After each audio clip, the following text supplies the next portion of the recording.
Morning, Stanton. I want to talk today about a therapeutic concept called motivational interviewing, where, as a therapist, there are almost memes about this kind of a thing where someone who might be called a shrink is answering someone's problems, and they say, "Well, what do you think's going on with me?" And the shrink says, "Well, what do you think's going on with you?" Motivational interviewing is a actual real life concept of that. It draws out a person's true motivations and interests and helps people reflect on the words that they're saying. So it's like a mirror to them, so they can actually assemble those words and thoughts into something constructive in their lives. So sometimes people come with so much competing for their attention that it's hard to streamline all of those things into an approach that works in the context of their lives. That's motivational interviewing. Recently, I used motivational interviewing. That's pretty much my go-to. But I think before I knew what it was called, that's what I tried to do. Reflect back to people what they're saying to me in a humane way and try to get them to disentangle any points of cognitive dissonance that they may have. Let me just throw in, it's associated with the name of a psychologist, William Miller. Mm-hmm. And it's as opposed to both AA, where you're given a list of things to do, and to, other kinds of therapy, which are either more directive, or a psychoanalytic therapy where there's sort of a correct answer and you're guiding the person. Oh, we've got to find out the kernel, the trauma that's causing your problem. Motivational interviewing puts the ball back in the court of the person who's going to live their own life to make sense out of their lives in a way that they're going to be able to carry forward. And the bottom line that Miller always, he makes a list of what motivational interviewing is. The last item on the list is always, in psychology talk, self-efficacy.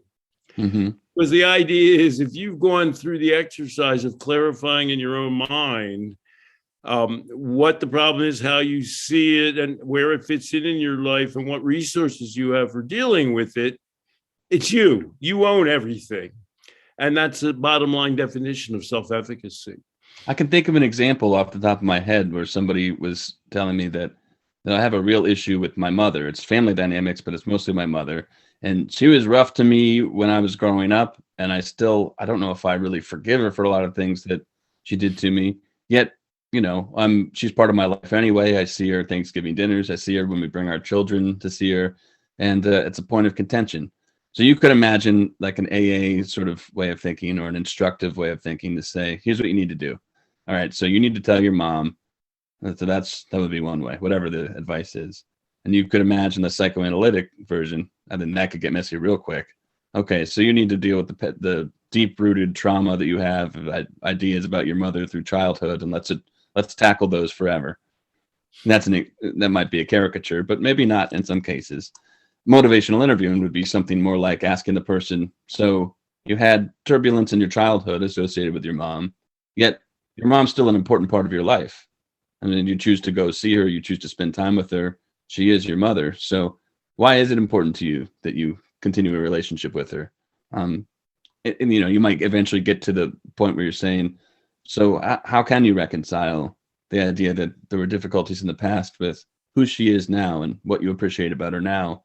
Or you could go endless directions with that, depending on what the person's saying. So it's a more, right, you say that it's a way that promotes self-agency. It promotes dealing with an issue head on and being realistic about it. And the individual gets to decide, are there things I just want to forget about and toss away? Are there things that I actually want to deal with? So it's an interesting approach. Now, I want to throw in, you picked an interesting issue. As I watch Netflix at all, it's unbelievable how people's mothers are pretty important. We've talked about Bunson's got a best-selling TV network show now called Abbott Elementary, about a school in West Philadelphia. And she wrote She Means Well, which was a best-selling. I mean, she's a cultural phenomenon. And there's some pretty heavy stuff there in her memoir, She Means Well. I mean, her mother was down on her. Her mother was a very religious Jehovah's Witness. Her mother was down on her at the same time that she appreciated her. And Bunsen had to come to grips with that, which he does in the book. And she talks to her mother regularly. They avoid a number of subjects. Let's just say Quinta Bunson's sex life and drug use would be two examples. But the book is a natural recovery case of addiction to love. We've talked about that somewhat. A love addiction, but it's a making peace with your mother book. And the bottom line is, it's sort of almost eerie. Abbott Elementary is set in West Philadelphia. Quinta Bunsen doesn't live in West Philadelphia anymore, and she's never been a teacher. Her mother is a teacher in West Philadelphia. She's made a winning TV network show, which bespeaks her cultural orientation. Quinta Bunsen, you might say she's a little conceited. In an interview, she said, "I'm the only person I've seen who's created a network television show that represents the kind of the millennial and Generation X way of thinking. Nobody else has done it." And she even puts down, what's that soccer coach that everybody loves? She puts that down a little. What's that called? The show. Are you talking about the show? A soccer coach in a show? Ted Lasso? Yeah. What's it called? Ted Lasso? Ted Lasso, yeah. And in the interview in the Times, this you and I had a love. She puts down the second season of Ted Lasso, and the interviewer says, "Oh, did you hate the part where Ted Lasso explained why he was a nice guy? Because his father committed suicide?" She says, "Oh, yeah, I'll never do that." God bless Quinta Bunsen. And, just one other thing that I can't believe I'm watching, the HBO series on Julia Child. And Julia Child's father doesn't like her because he's like a big businessman and Julia Child's Julia Child. He doesn't,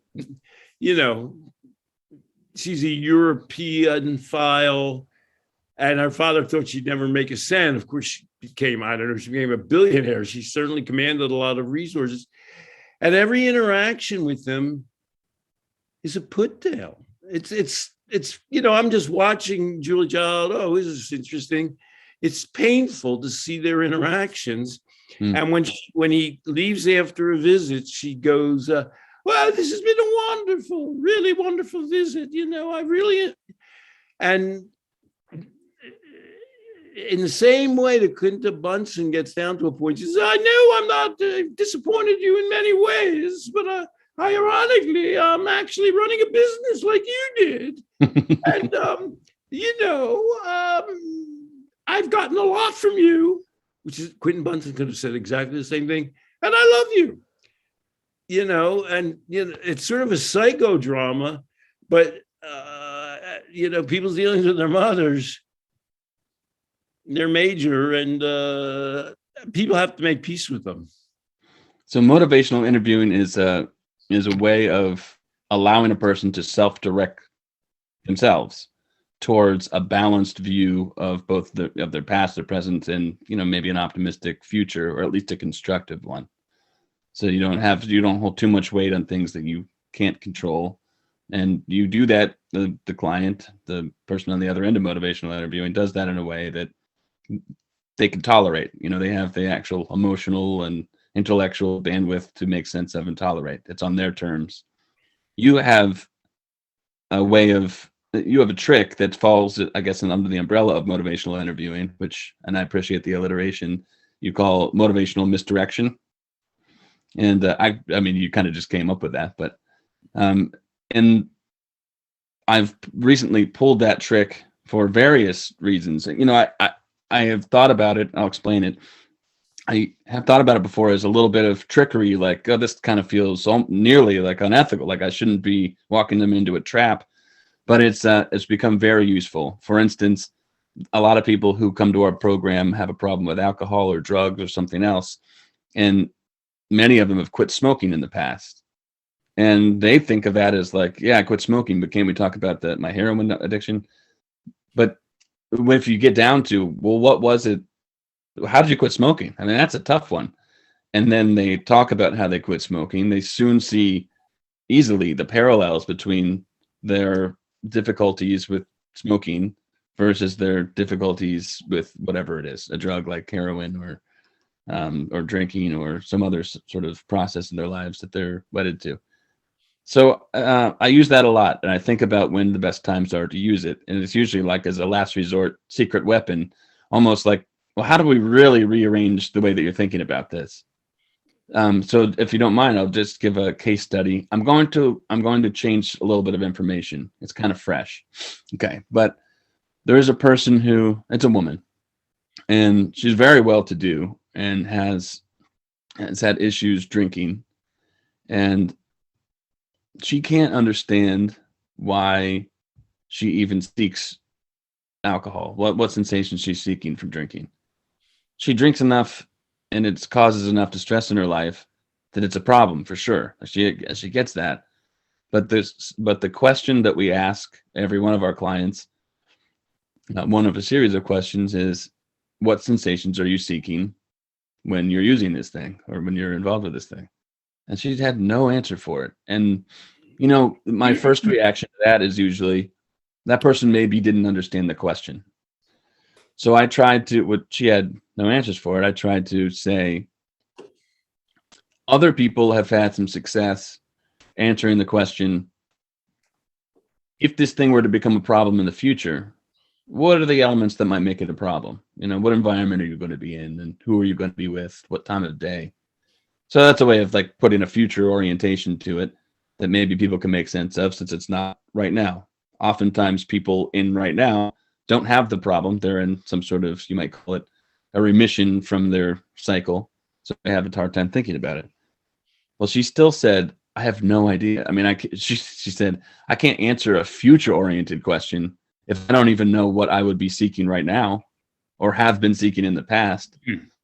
I'm thinking this is tricky. And I wondered if this person was kind of holding out, and that's her right to do. But I wondered if she was holding out when she thought she needed to hold out on me when she didn't really need to, because I'm not going to be judgmental. So I had to think about how I was going to handle this question. And so even though my knee jerk was to believe, all right, she's withholding something from me, and I don't want to put her in a position where I'm trying to call her out for being sneaky, I thought, well, if I'm going to actually give her the benefit of the doubt, maybe there's like a temperamental aspect to this. Maybe the language doesn't offer itself to a way of thinking that she's familiar with. So I asked her about something else that I knew was important to her husband. Now, this goes back to you in a couple ways. One, it's invoking the idea of love and trying to translate between love in general, whether the love is secure and attached and constructive, or whether it's a fantasy of love that's gone awry, which would be an addiction. I'm also using this sort of motivational misdirect here. So I said, why don't we just change the topic? You talked about your husband. What is it about you that you love about your husband? You know what? Oh, I'm sorry. This is sloppy now, but I should mention part of the issue was that she was hiding this thing from her husband. So to me, I'm thinking, well, you don't like it enough to hide it from your husband. So I did ask her that question too. You know, what is it about alcohol do you enjoy so much that you would, you kind of junk your bond with your husband, your truth bond with your husband to do it? She didn't know either. Okay, so now I wanted to switch and talk about her husband. What is it that you love about your husband? And her answers, I don't know if I'll remember them all off the top of my head, but they're very transactional. Like he's there on time. You know, he's a good part. We split tasks. And I'm thinking, is this the most like straightforwardly conscientious person I've ever talked to in my life. Like that, everything is sort of like in a planner for this person, even her relationships. So I thought, well, if she really loves her husband and their husband's important to her, and that's a relationship with him, but she might not even understand if I asked, what are you seeking in your love relationship? And to an extent, she couldn't answer that really. She just sort of like, well, why does anyone have a husband? I needed to marry someone so I could have kids. And then he's a father and he keeps his commitments and we're a good pair. It's like a business transaction. So I asked her sort of business transaction oriented questions about alcohol. And I don't need to. Anyway, I brought that dimension of her life to alcohol. And when I asked her more pointed questions about how does alcohol serve you? What is the benefit of alcohol? And let's think about like a, a given day for you. Where does that fit in? That it has some sort of that it helps the schedule of your day, or positively influences the task that you need to handle. And she was able. She Sure. did. You would naturally lead into a discussion of where it prevents those things from happening. Yeah, right. Elicited from her are the keystones to her life. Absolutely. That's where we want to get to. But still, if you remember, I'm still trying to get her to answer the question, what are you seeking from this thing? And so then this is my long approach to, and the whole thing for her was, this is a fluid discussion. Like, this is productive. I'm glad we're talking. And so it was a good learning lesson for me that people don't all speak in the same, I guess, emotional language. And so I needed to reframe what I was trying to ask in a way that made sense to her in her world. That's not her doing something wrong. It's me trying to communicate and have some sort of a connection with this person so that she could answer. And she generated a million answers, and the question finally clicked for her.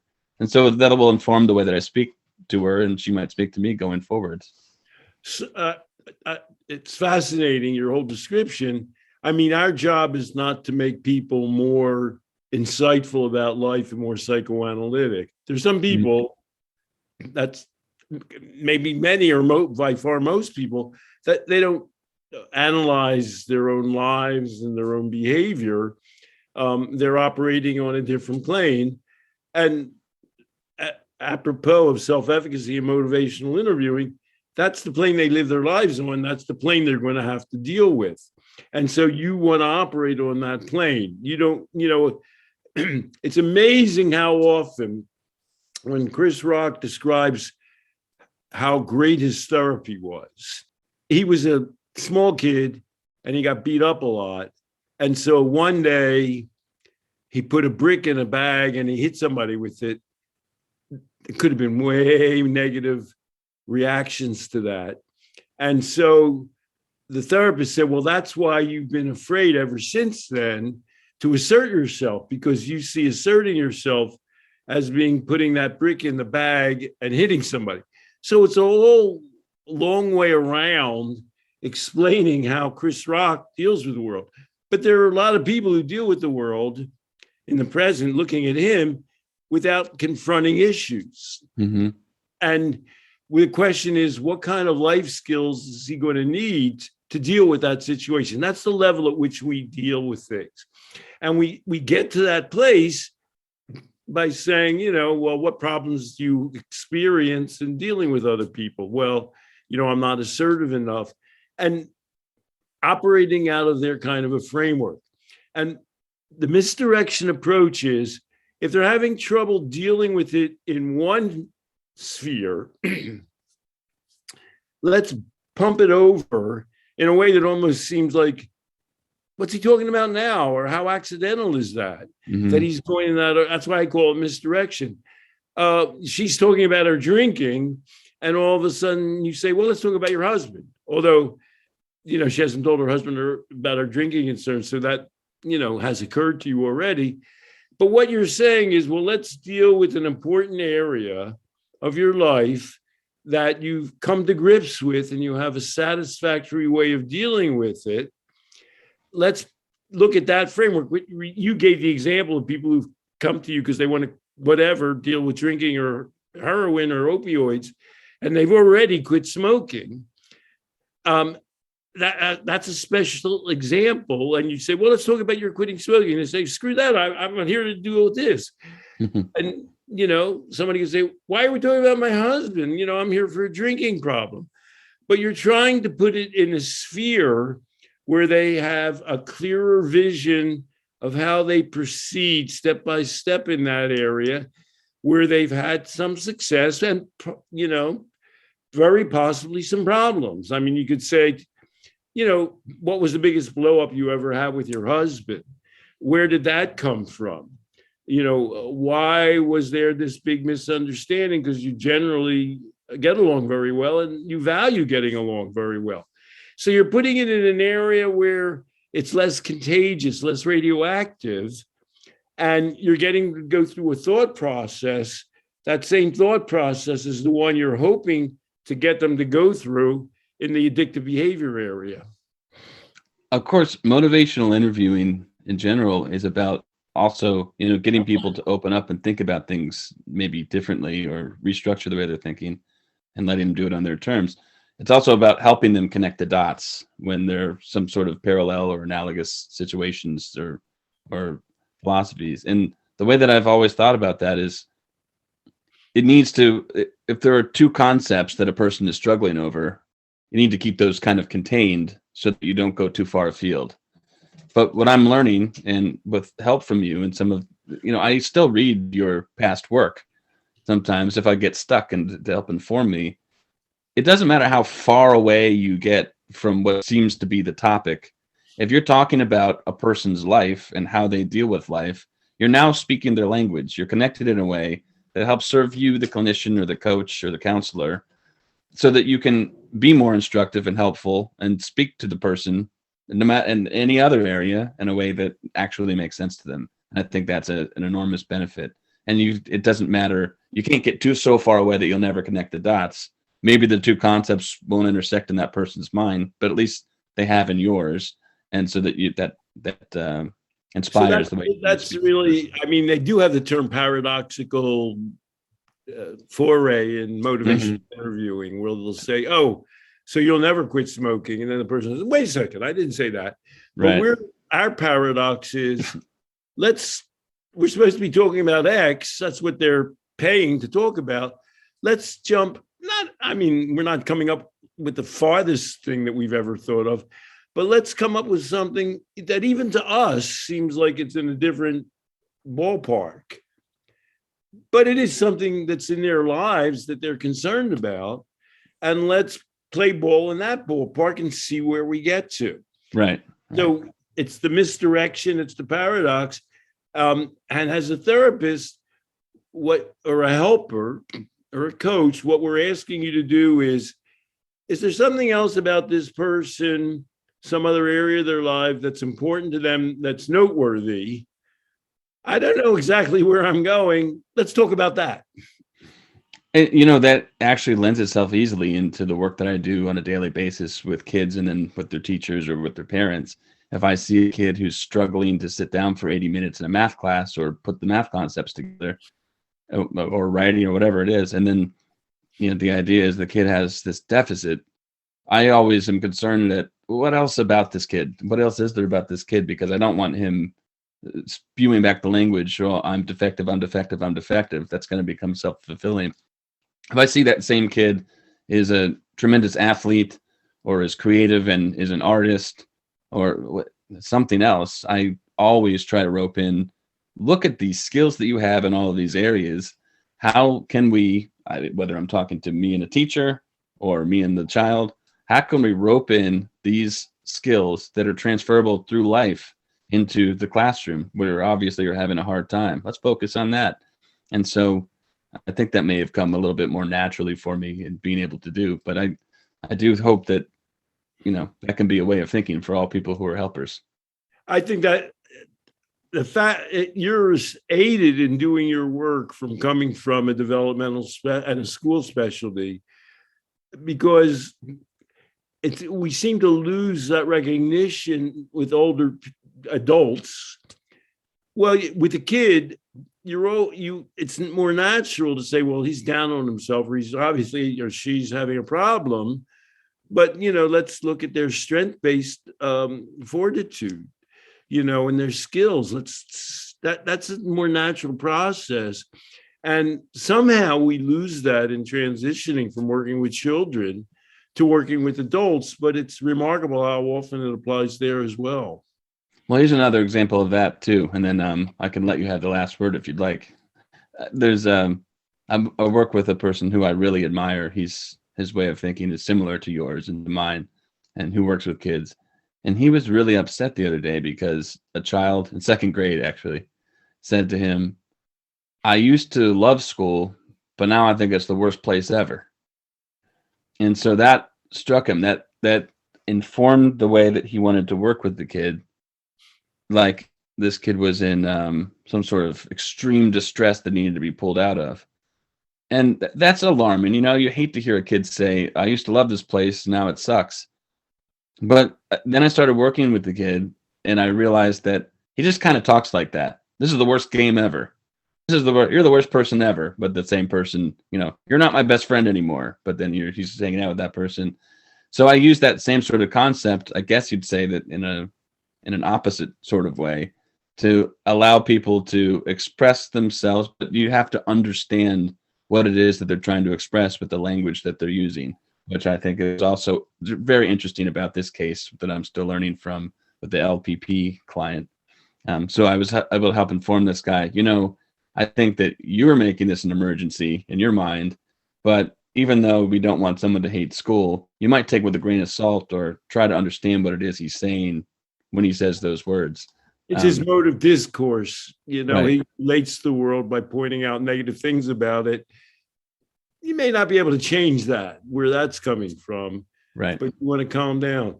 Well, I just want to summarize our little discussion and all of our discussions. If people were to watch you and me interact and what we talk about, they might say, well, they're just talking about people or dealing with people or how people think in the most common sense daily ways. They don't talk about trauma. They don't talk about labeling. They never use terms out of DSM. You'll never hear Mhm. OCD out of their lips. You never even hear trauma out of their lips. And in fact, you never hear about addiction really out of our lips. We don't say, oh, let's talk about drugs and what opioids do. We're removing the conversation to the level of human functioning. And that's the most, and getting back to a lot of people put the DSM down. I don't actually. They're talking about human functioning as the fundamental. Even in DSM, even with schizophrenia, it's sort of okay if you have hallucinations. If that's your way of dealing with life, the question is, are you able to hold a job and keep relationships? That's the question. And so that's why the Life Process Program is addressed, focuses on those things, and why in our little Sunday morning chats, you and I, these are the things that we discuss. I appreciate you bringing it back to LPP. Sometimes we have these discussions and they're fascinating, and I forget that there's an audience member out there watching and perhaps not knowing where it is that we're coming from. So thank you again, Stanton. We talked today about motivational interviewing, a mode of therapy that encourages people's self-agency and to live their life and also to make sense of the issues in their lives. And your spin on that, called motivational misdirection, which helps people think about different areas of their lives where they use their own skills and agency to get past a problem and how it might translate. And we want people to know that that's how we operate in the Life Process Program. Nothing's too crazy a concept for us to tackle if we just use common sense terms and are humane enough to understand that people have ways of looking at the world that are unique. Thanks for tying it all up so well in such a nice way, Zach. Really, I appreciate that. Happy Sunday. Happy Sunday.